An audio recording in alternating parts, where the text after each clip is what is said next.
tahniah kan.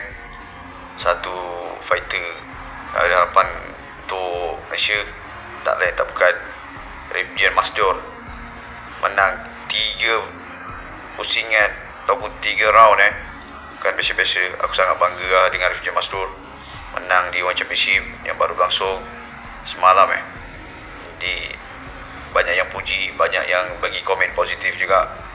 Tapi urusan ni sebenarnya aku dah jangka pun. Yelah, sekarang dalam boleh dikatakan on top lah.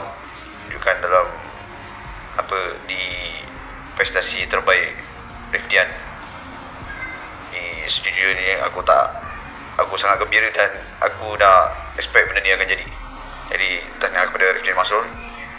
Selain itu, ini fight dia yang keempat Fight yang keempat menang berturut-turut. Bukan satu rekod yang senang nak buat di kepada Rifdian terbaik.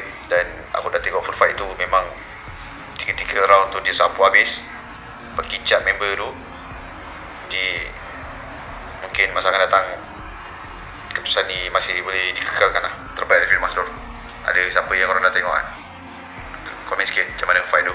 Terbaik Rifdian, mantap. Kita menang lagi geng. Menang di mana? One Championship One Championship.